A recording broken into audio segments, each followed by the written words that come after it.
Ever swallowed a mouthful of ocean water and instantly regretted it?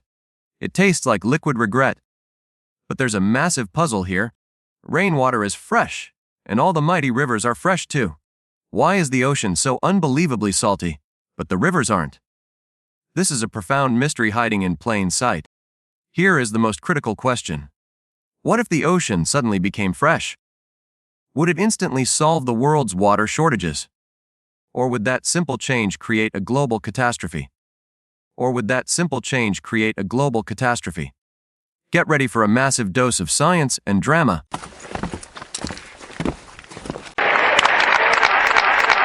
Let's travel back billions of years to the early days of our planet.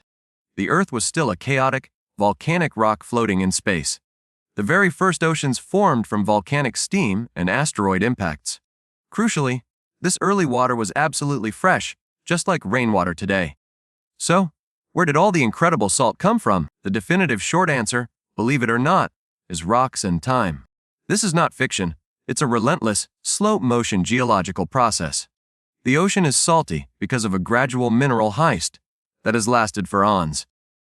The process begins with something you think is pure rain. Rain is slightly acidic because it absorbs atmospheric carbon dioxide. This forms a weak carbonic acid. When this acidic rainwater hits rocks, it slowly dissolves the minerals within them. Specifically, it dissolves sodium and chloride, the two key components of table salt. This demonstrates a great psychological trigger the innocent. Looking, rain is actually a corrosive agent. Rivers then take over, acting as giant, flowing conveyor belts. They pick up these dissolved minerals from the land. Finally, they dump their entire mineral load directly into the ocean. But here's the twist. If rivers carry all this salt, why don't they taste salty themselves? The simple reason rivers don't taste salty is a matter of speed and time. Unlike the ocean, which remains stagnant for millions of years, fresh water is always rushing. Rivers constantly flow, quickly flushing out the minerals before they can build up. Most of the salts they collect are rapidly delivered to the ocean. Secondly, rivers are continuously refilled by fresh rainwater, which dilutes any accumulated salt. This keeps them perpetually fresh. Also, nature provides a built-in filter plants and soil. As river water moves through the ground, many minerals are efficiently absorbed by plants. Others get trapped in sediments and rocks. This prevents the massive salt concentration we see in the ocean basins. Now, let's focus on the ocean, the ultimate destination and final collector. When the river water reaches the sea, the intense sun takes over.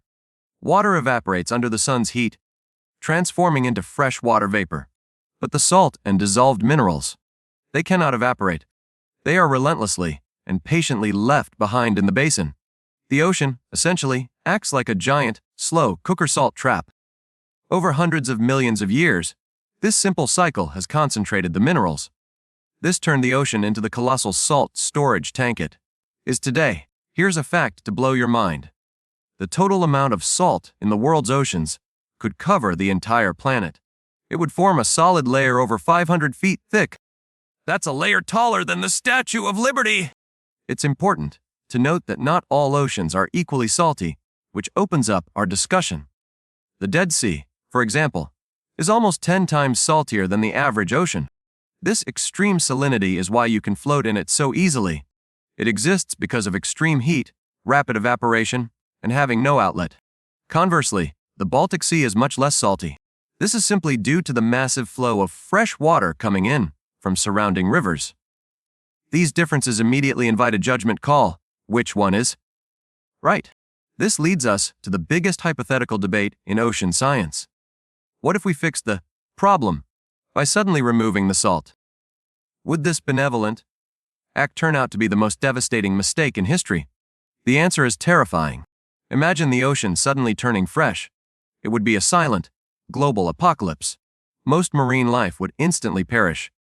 Sea creatures are genetically adapted to saltwater conditions. If the environment changed to fresh water, their cells would absorb too much water. This process, called osmotic shock, would cause their cells to swell and literally explode. Think about it, every fish, every whale, every piece of coral, gone. Rest in peace, seafood, and say goodbye to the entire marine ecosystem forever. It proves that the very thing we see as a problem, salt, is actually the absolute requirement for life. This change would also plunge our world into climate chaos. The destruction wouldn't stop in the water. It would trigger a massive climate collapse. Salt is essential because it regulates global weather by controlling ocean currents. Salt makes the water dense, forcing it to sink and drive major circulation systems. Without salt, this vital current would shut down completely. The immediate result would be catastrophic climate shifts. This includes a potential new ice age in Europe. Meanwhile, the surface of the ocean would face a different horror. Salt controls the growth of many toxic microorganisms and algae. Without this control, algae blooms could explode in size. The entire ocean could turn into a giant, green, slimy mess. The freshwater cure is actually the recipe for global disaster. This brings us to a fascinating question that satisfies our innate curiosity. If rivers constantly dump salt, shouldn't the ocean just keep getting saltier forever? You might think that, but the ocean has a genius built-in salt control system. Over time, excess salt forms solid deposits on the ocean floor, locking it away. Furthermore, marine life plays a role. Many sea creatures use the salt to build their shells and skeletons. This naturally removes some salt from the water. Finally, the Earth's crust itself helps. Tectonic activity recycles salt, absorbing some of the excess. This system ensures that ocean salinity remains incredibly stable over millions of years. In a strange twist, some ancient oceans were actually even saltier than today's! So, the salty ocean isn't a failure of nature, it is a fundamental requirement for life on Earth.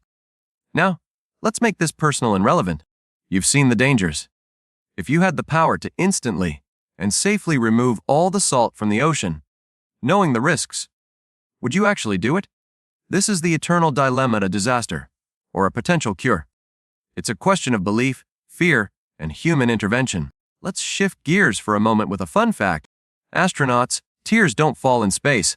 They form floating blobs of liquid. And here's the kicker. Their sweat is technically saltier than the ocean! Now, it's truly your turn to weigh in. Which scenario do you personally find more terrifying? Being stranded in the middle of a constantly moving, salty ocean? Or being lost in a hot, dry desert? Let me know your choice in the comments below. And tell me your honest opinion. If you could solve the global water crisis with one button, but there was a guaranteed 10% chance of the climate collapsing, would you press it? If you love learning about these big mysteries and the crazy science behind the everyday, don't forget to like this video. Make sure you subscribe to Brain Ray for more mind-blowing science content. Hit that notification bell so you never miss an episode. See you in the next video.